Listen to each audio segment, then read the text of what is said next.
rangkaian dari IAIF Fest nanti bakalan ada beberapa tokoh yang mana itu kalau di kalangan santri ya Mbak ya, itu sudah familiar dan banyak digandrungi lah istilahnya, banyak digemari. Ya, nantilah kita spill. Kami selaku panitia IAIF Fest IAI Kozratul Ulum 2023 turut mengundang kalian semua masyarakat Blora dan di luar Blora untuk berkunjung dan juga mengikuti rangkaian kegiatan di acara kami yaitu IAIF Fest 2023.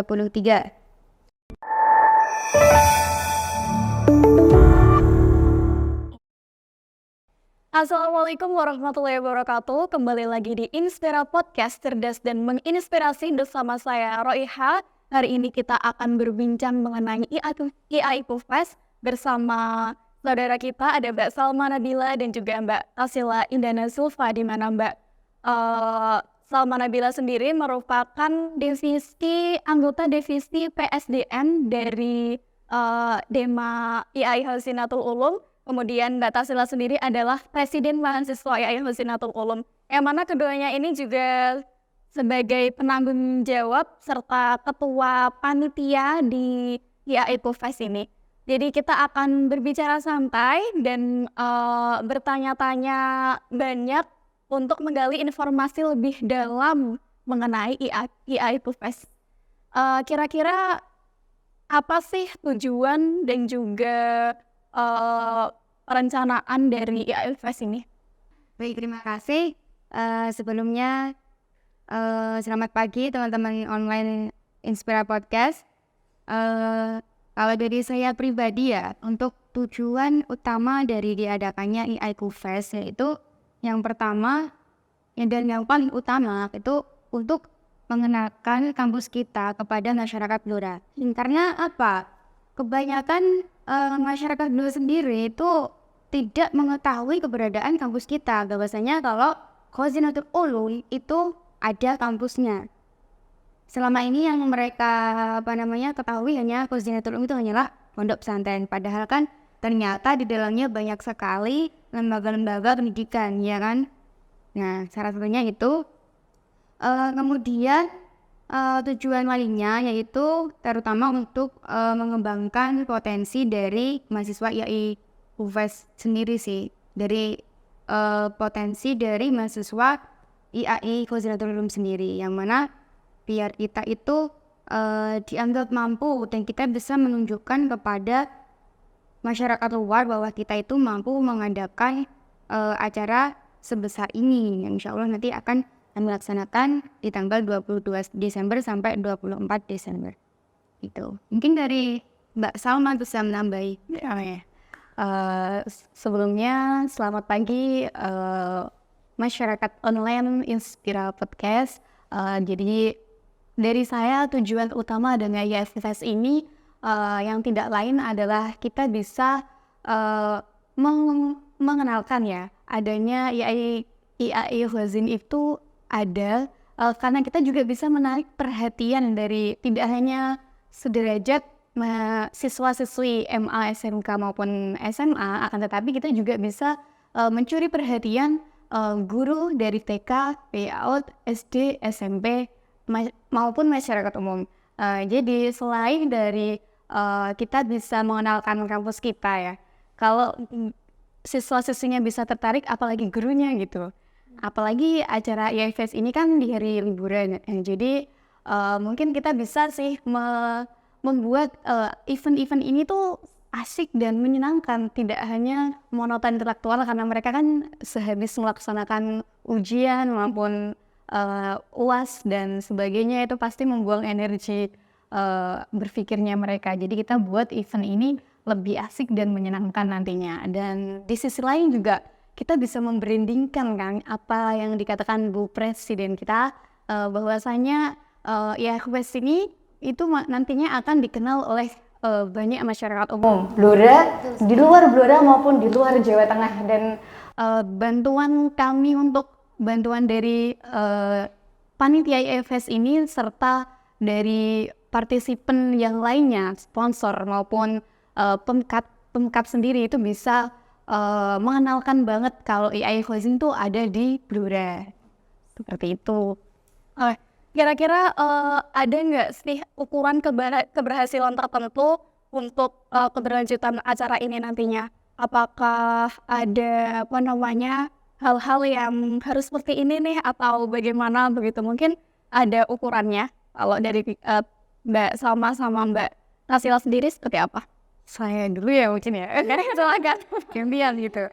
Jadi kalau menurut aku ya, adapun diadakan acaranya AI Fest ini, kita bisa lihat dari secara kuantitatifnya, bagaimana kita itu tadi mengukur keberhasilan ya.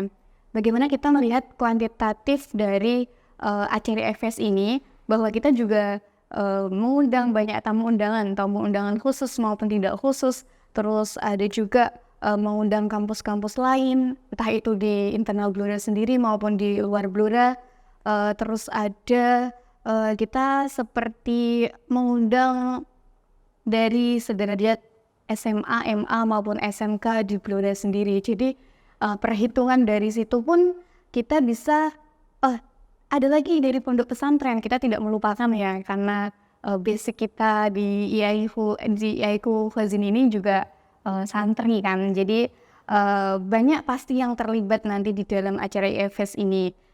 Banyak juga pendukung dari event AI Fest ini, termasuk lengkap Blora, dari Bapak Bupati sendiri maupun Bu Ainya. Terus ada dinas-dinas yang pastinya banyak sponsorship yang berkontribusi di event ini. Pasti menurut saya rasa IAIFS ini nanti akan berjalan secara lancar dan sukses.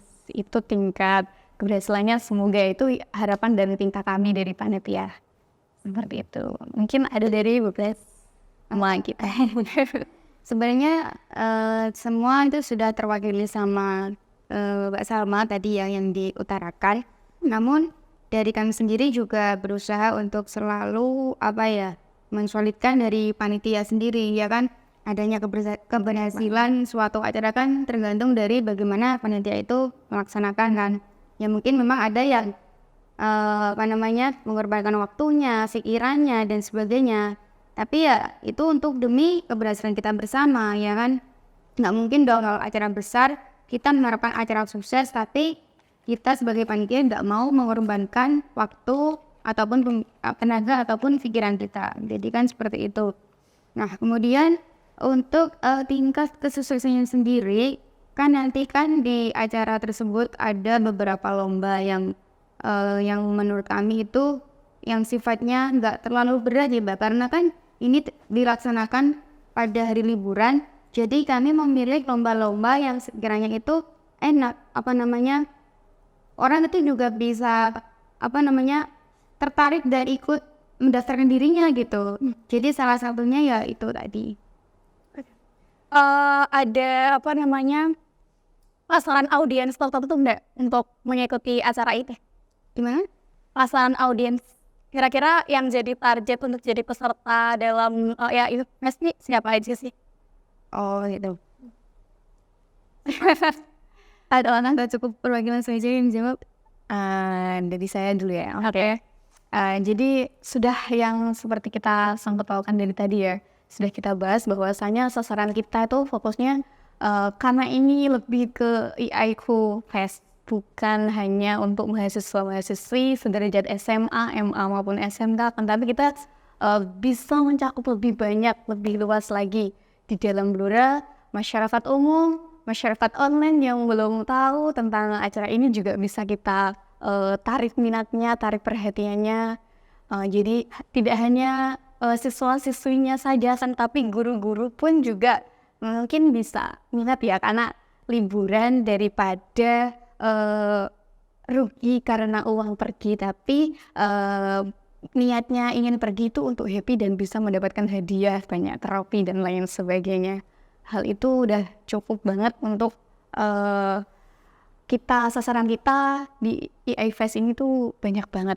Apalagi dari kita panitia bisa lebih mensolidkan, lebih bisa mengembangkan potensi kita yang sebenarnya bisa lebih berani dan bertanggung jawab, tidak hanya di internal akan tapi di eksternal, bertemu dengan banyak orang, pastinya seperti itu. Mungkin ada tambahan dari Bu Kres? itu tadi sudah mewakili semuanya. Karena sasarannya kan pasti juga yang sama. Kira-kira sebelum acara ini ada keamanan khusus untuk mempersiapkannya nggak dalam rencanaannya? Boleh saya jawab sebenarnya? Kalau dari segi keamanan khusus pasti ada ya. Maksudnya dalam artian itu dari lingkup internal kita sendiri. Karena kan kalau mungkin dari lingkup eksternal kan saya kira itu nggak mungkin, karena kan kita itu mengadakan acara ini bukan atas nama caleg ya, dan atas nama untuk kampanye apapun. Jadi sebisa mungkin dan semaksimal mungkin kami dari panitia dan tentunya juga bekerja sama dengan berbagai pihak terkait tentang keamanan ini supaya nanti acara ini tetap dikawal dan dipantau serta dioptimalkan sampai acara selesai. Jadi seperti itu. Dari Mbak sama sendiri?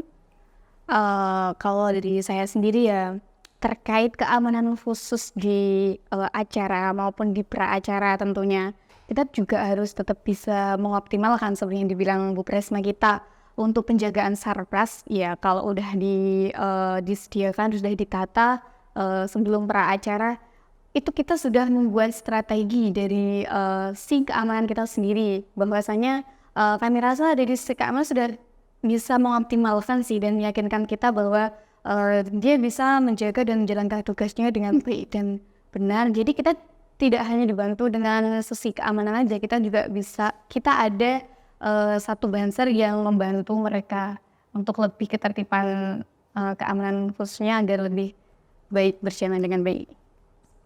Nah, tambahannya. Dari panitia sendiri nih, ada nggak hal-hal tertentu yang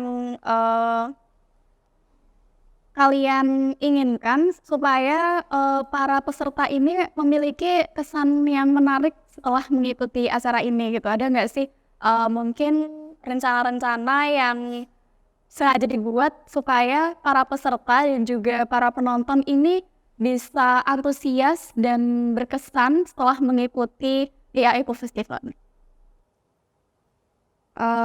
Kaitannya tentang itu supaya membuat mereka para audiens terkesan ya. Tadi kan sudah disinggung ya di awal tadi, yang pertama ada lomba-lomba yang menarik untuk diikuti. Nah, kemudian dari beberapa rangkaian di IAI Eco Fest nanti bakalan ada beberapa tokoh yang mana itu kalau di kalangan santri ya Mbak ya, itu sudah familiar dan banyak digandrungi lah istilahnya, banyak digemari. Nantilah kita spill. Jadi salah satu yang akan membuat mereka terkesan itu kaitannya dengan para tokoh-tokoh yang akan kami undang. Nah, dan tentunya ini akan secara otomatis akan menjadi kesan untuk mereka semua. Karena apa? Karena IAI Eco Fest ini adalah yang pertama kali, Mbak. Baru ada pertama kali di IAI Eco Fest ini. Perdana Sebenarnya juga untuk kepengurusan di masa depannya, apabila kalau acara IAI Eco Fest ini berhasil sukses, maka tuntutan untuk Dima yang selanjutnya adalah bagaimana caranya untuk bukan hanya lagi mempertahankan, untuk membuat yang lebih sukses lagi gitu. Minimal yang mempertahankan setara dengan acara IAI Eco Fest yang akan datang ini, gitu, seperti itu. Mungkin mau nambahin nggak soal? Mungkin di sisi lain selain itu banyak juga iming-imingan dari hadiah kita sih ya yang paling pokok. Pasti yang dicari-cari oleh masyarakat online itu tidak hanya tokoh di dalam, itu juga termasuk sih faktor utama juga. Tapi ya kita juga harus buat semenarik mungkin event acaranya maupun hadiah-hadiahnya, dan itu effortnya mereka untuk mengikuti event-event itu pasti dengan alasan itu kan, untuk menguntungkan dirinya dan bisa mengembangkan potensinya. Seperti itu. Untuk rangkaian acaranya sendiri tuh apa aja sih? Kalau boleh tahu kan ini dilaksanakan selama 3 hari ya. Mungkin rangkaian acaranya bisa sekalian dipromosikan kepada para sahabat online. Mungkin dari ketua panitia ya lebih berwenang untuk menyampaikan diri. Jadi di acara hari pertama di hari Jumat tanggal 22 Desember besok ini yang pertama ada eventnya itu ada stand up comedy, habis itu ada lomba melukis kaligrafi, dan malamnya ada Blora Got Talent. Terus di hari yang kedua ada seminar nasional. Yang pertama yaitu dari Ning Nadia Nelly dan Ning Wihim Ulia, narsum kita yang pertama di seminar pertama kita. Di situ ada lomba Miss Hijab Beauty-nya. Lalu hari ketiganya ada Muslimah Fashion Week dan seminar nasional yang kedua yaitu bersama Gus Ahmad Kafa maupun Sheila Hesina. Jadi itu rangkaiannya banyak event yang seru dan mungkin jadi harus jadi targetan kita untuk bisa maksimalkan acara itu. Kayak Onda Mbak Tasila mau nambahin mungkin? Enggak, itu sudah cukup. Oke. Terus nih setelah persiapan yang matang dan segala macam, sudahkah ada undangan-undangan tertentu kepada mungkin sekolah-sekolah seperti tadi disebutkan pesertanya kan ini dari MA, terus kampus-kampus di luar Blora maupun di Blora, kira-kira sudah ada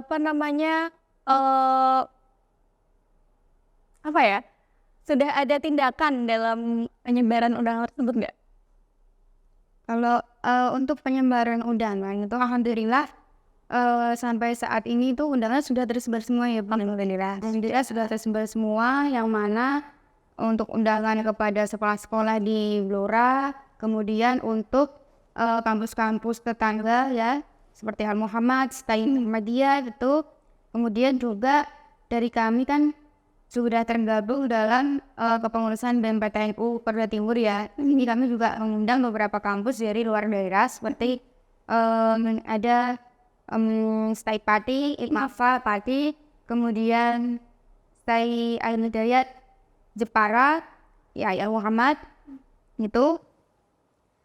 Dan harapan kami juga semoga saja mereka itu bisa berpartisipasi di kegiatan kami ini, terlebih kami mengundang mereka secara khusus di acara seminar ya, yang dimana kan kalau seminar itu identik dengan mahasiswa. Biasanya kan kalau mahasiswa itu sangat memburu seminar gitu loh Mbak, karena mereka butuh sertifikat itu. Nah, terusan kemudian untuk masyarakat umum juga kami mulai menyebarkan pamflet-pamflet seperti itu, dan alhamdulillah juga banyak sekali partisipan yang menggabungkan diri mereka ke kami dengan cara mengikuti lomba-lomba itu. Dan juga kami juga sudah membuatkan grup tersendiri terkait lomba-lomba, terus grup seminar itu, dan insya Allah sudah mau mendekati penutupan terkait lomba-lomba itu Mbak. Sudah cukup sih mungkin dari Mas. Dan pokoknya kita tidak lupa harus selalu memfollow up mereka agar bisa lebih banyak lagi peserta. Kita juga kita juga memperbanyak konten-konten kita ya terkait itu.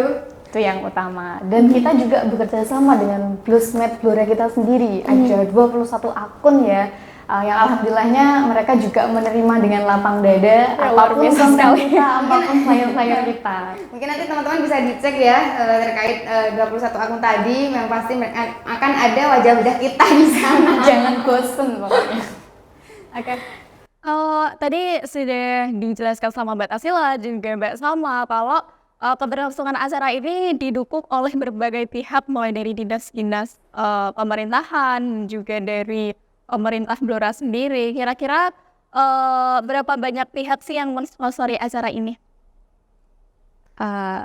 Yang tidak lain ya, yang sungguh kami sangat-sangat berterima kasih karena sudah mau bekerja sama dengan kami. Kita juga nggak menyangka akan kita kok bisa sampai bertemu dengan beliau-beliau. Masya Allah, pokoknya kita yang pertama terima kasih sebanyak-banyaknya.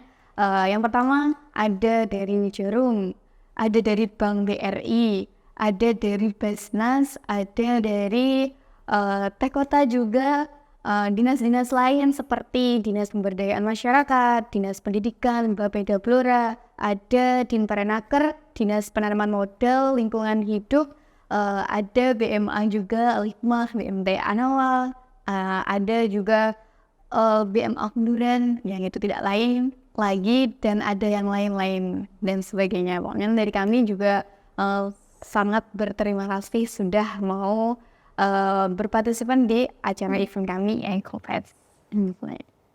Sedikit menambahi ya terkait apa namanya pengajuan proposal sponsorship ini kan. Sebenarnya kami juga sempat ragu ya Bu ya. Jujur kami sempat ragu karena setelah mereng-reng perencanaan dana, kemudian sudah tertera nominalnya dan kita mencoba menyebarkan proses sponsorship ke sana kemari. Akhirnya kami sebenarnya kami tuh kayak kalau nanti nggak bisa itu gimana ya, kalau nggak bisa cair gimana ya, sebenarnya itu kita ragu gitu. Tapi kan nggak ada salahnya kalau kita coba. Kalau kita stagnan, kita nggak mau alasan utama. kita nggak mau berusaha, kita nggak mau bergerak ya nol ya yang kita dapat, kan seperti itu. Tapi ya alhamdulillah berkat dari kerja keras kita ternyata semuanya itu membuahkan hasil gitu. Jadi seperti itu. Dan juga atas dorongan dari beliau dosen Maupun pemimpin ya, terkhusus untuk Bapak Nabil ya yang terus menyupport kita terkait ini sponsor dan sebagainya. Terlebih kan beliau adalah warak 2 yang dimana di bidang ke administrasi keuangan. Jadi kami juga sangat-sangat berterima kasih kepada beliau sudah dibimbing sejauh ini. Kira-kira Ecofest ini yang membedakannya dengan acara-acara lain di luar sana tuh apa sih yang istimewa dari Ecofest? Ya, yang lebih menonjolnya itu ya dari narsum kita yang Masya Allah. Kita juga nggak menyangka kita bisa mendatangkan tokoh-tokoh seperti beliau-beliau ini. Jadi itu yang membuat Ecofest ini narsumnya itu luar biasa. Yang sudah disebutkan Krisma tadi, intinya yang tidak lain dan tidak bisa kita di kalangan santri itu udah tidak asing lagi gitu intinya. Ya seperti tadi ada narsum kita Ning Nailul Muhim Nailul Uliang ya. Terus ada Ning Nadia dari Abdurrahman, terus ada Gus Ahmad Kapa dan Ning Sheila Hasina. Itu yang membuat greget di Ecofest ini, Masya Allah intinya. Mau nambahin? Udah kan sudah cukup. Oke.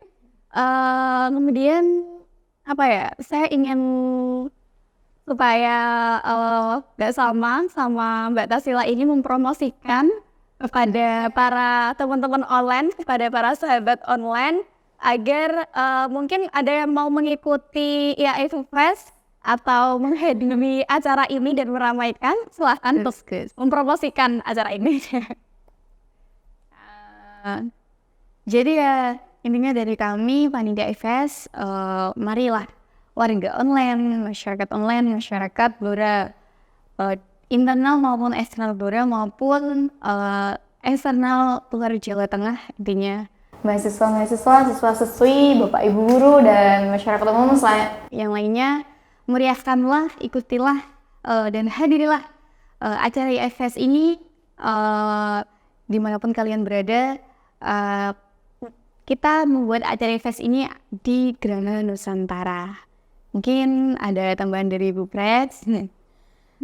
Untuk teman-teman semua, teman-teman online Inspira Podcast dan juga semua yang menyaksikan tayangan ini, kami selaku panitia Ecofest Ecofest Ulum 2023 turut mengundang kalian semua masyarakat Blora dan di luar Blora untuk berkunjung dan juga mengikuti rangkaian kegiatan di acara kami yaitu Ecofest 2023. Untuk acara ini untuk mempererat tali persaudaraan antar mahasiswa, antar kampus dan juga tentunya sesama santri se-Kabupaten Blora.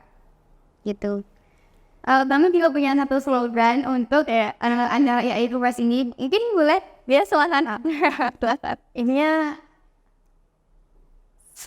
sebelum itu ya ada tema dari acara IFES ini kan membangun negeri. Jadi IFES 2023 membangun negeri, membangun kampus Blora, mempererat pengenalan peran mahasiswa Blora dengan masyarakat Blora, Jawa Tengah dan sekitarnya hingga membangun negeri.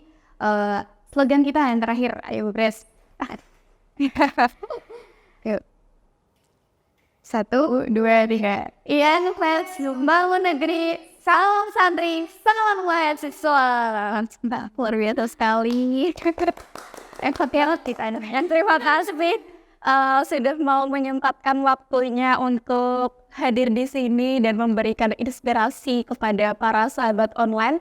Tentunya yang bisa kita tiru dari kedua narasumber kita hari ini adalah di mana mereka ini mampu menyeimbangkan kehidupan dan juga tanggung jawab mereka sebagai seorang santri sekaligus sebagai seorang mahasiswa, di mana tetap membawa nilai-nilai santri dan juga tetap kritis dan mampu berpikir secara intelektual, di mana hal ini sama sekali tidak berpengaruh kalau kita mampu mengkondisionalkan diri kita sesuai tempatnya gitu. Jadi luar biasa sekali narasumber kita pada hari ini. Stigma bahwa santri itu ketinggalan zaman, santri itu tidak bisa tidak paham akan intelektual dan sebagainya. Kita di sini membuktikan bahwa santri itu bisa berkarya walaupun terhalang di pesantren, tidak menjadi alasan kita untuk tidak berkarya, tidak berkembang, tidak produktivitas, tidak berpotensi. Itu kami akan mematahkan stigma semacam itu. Setuju Bu? Setuju banget. Saya juga setuju karena saya juga santri. Kita pas dulu doa ya. Hidup santri. Oke. Terima kasih. Sekali lagi saya ucapkan mungkin itu yang bisa kita petik dan ambil dari narasumber kita pada kali ini, sahabat online. Saya rasa cukup untuk podcast hari ini. Terima kasih. Wassalamualaikum warahmatullahi wabarakatuh. Sampai jumpa di perjumpaan selanjutnya. Bye-bye.